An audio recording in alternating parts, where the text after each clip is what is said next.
reminder of the dangers in containing an Ebola outbreak in a war zone. Suspected rebels killed 7 civilians overnight in northeastern Congo and sent local residents fleeing, an official said Saturday. Global health officials have warned that combating this outbreak is complicated by the presence of multiple armed groups in a mineral-rich region and a restless population that includes 1 million displaced people and scores of refugees leaving for nearby Uganda every week. The insecurity means health workers might have to change a vaccination strategy that proved successful in Congo's previous Ebola outbreak, the World Health Organization's emergency preparedness chief Dr. Peter Salama said Saturday.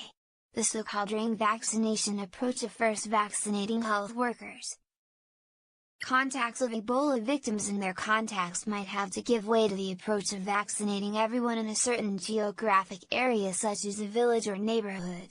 That would require a larger number of vaccine doses.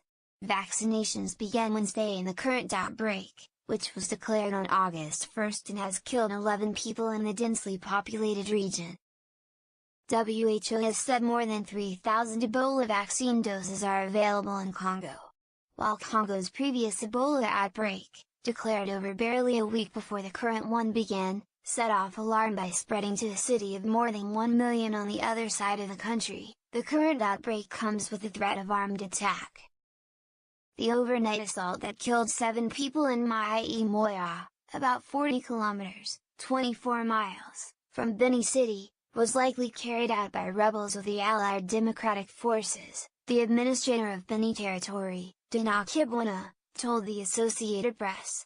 The rebels have killed more than 1,500 people in and around Beni in less than 2 years. The rebels sent the local population fleeing, Kibwana said. Beni residents already had been shaken by the discovery on Tuesday of 14 bodies of civilians who had been seized by suspected ADF rebels. The latest attack occurred as the WHO Director General, Dr. Tedros Adhanom Ghebreyesus, was visiting the area to see the response to the Ebola outbreak, which is being carried out in some cases under armed escort. United Nations peacekeepers, Congolese police and at times Congolese troops have been traveling with convoys of health workers as they fan out to contain the outbreak. Hospitals are guarded by Congolese police and military police.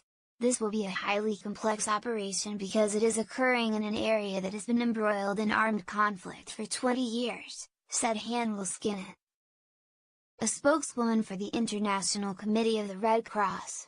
People are regularly moving as waves of violence force new communities to flee.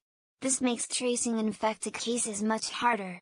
Healthcare workers may be forced to flee as well, she said. Parts of North Kivu province, where most of the Ebola cases have been reported, have been inaccessible to aid groups because of the fighting, Liskinen said.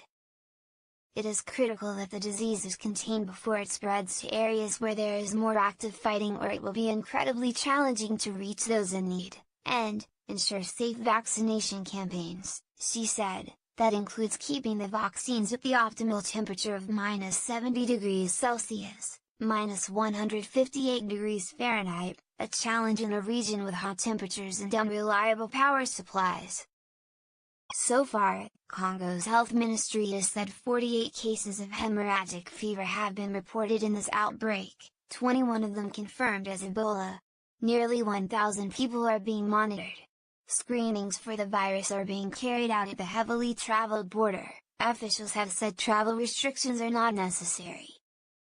This is Congo's 10th outbreak of Ebola, which is spread via contact with bodily fluids of those infected, including the dead. There is no licensed treatment, and the virus can be fatal in up to 90% of cases, depending on the strain.